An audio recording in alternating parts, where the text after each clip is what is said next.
حسبي ربي جل الله ما في قلبي غير الله. اب اللہ کہتا ہے کہ جو کافر ہے وہ صحابہ سے جر رہا ہے، جو ایمان والا ہے وہ صحابہ کو دیکھ کے خوش ہو رہا ہے۔ امام مالک سے خلیفہ ہارون الرشید نے سوال کیا، جو آدھی دنیا کا بادشاہ تھا۔ اس نے کہا جو شخص صحابہ سے محبت نہیں کرتا اس کے بارے میں کیا فتویٰ ہے؟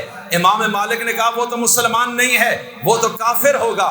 اس نے کہا دلیل کیا ہے؟ کہا قرآن کریم تم نے نہیں پڑھا، پارہ 26 سورہ فتح کی آیت آخری ہے، آیت نمبر 29، اس میں اللہ نے خود فرمایا ہے جو صحابہ سے جلتا ہے، الکفار کا لفظ ہے کہ وہ تو کافر ہے، یہ کافر کی جمع ہے۔ تو جب اللہ خود اس کو مسلمان نہیں کہہ رہا، امام مالک اس کے لیے کیسے لچک پیدا کر سکتا ہے؟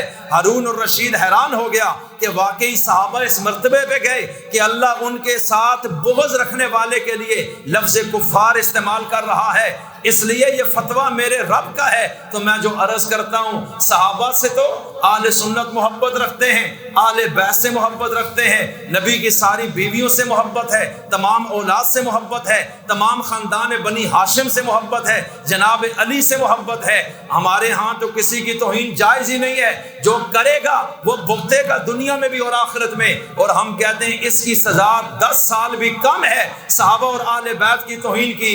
اس کی سزا اس مسلمانوں کے ملک میں سزائے موت ہونی چاہیے۔ کیوں میں صحیح کہہ رہا ہوں یا غلط کہہ رہا ہوں؟ جیسے نبی کی توہین انسان کے لیے سزائے موت لے کر آتی ہے، یہ قرآنی شخصیات ہیں، ان کے لیے تو سزائے موت کا قانون پاس ہونا چاہیے۔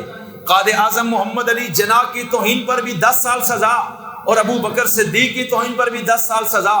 کچھ فرق تو ہونا چاہیے تھا، لیکن ابھی تو یہ بہت کم ہے۔ اور آج ہم کچھ عجیب منظر ملک میں دیکھ رہے ہیں، ملک بند ہو رہا ہے، روڈ بند ہو رہے ہیں، شہر بند ہو رہے ہیں کہ ہم یہ کر دیں گے وہ کر دیں گے۔ ارے میاں صحابہ کو یہ عزت دینے والا کون ہے؟ جب ہم نے توہین کرنی نہیں ہے تو ہمیں تکلیف کیا ہے؟ جب ہمیں پریشانی نہیں ہونی چاہیے اگر ہمارے دل میں آل بیت، ہم کہتے ہیں آل بیت کی گستاخی پر بھی 10 سال سزا ہمیں منظور ہے، جو سنی بھی کرے اس کو اٹھا کے آپ سزا دیں، جیل میں ڈالیں، ہم اس کے پیچھے کبھی بھی نہیں آئیں گے۔ اور آج اہل سنت آل بیت کے تحفظ کے اس بل پر بھی پاکستان میں کوئی پریشانی نہیں ہے، اس لیے کہ اہل سنت نے کبھی توہین کی نہیں ہے۔ اس لیے میں عرض کرتا ہوں ہمیں صحابہ کی عظمت کو سمجھنا چاہیے، صحابہ کے مرتبے کو سمجھنا چاہیے، اور جو صحابہ کو نہیں چاہتے ان کے مقام کو بھی واضح دیکھنا چاہیے۔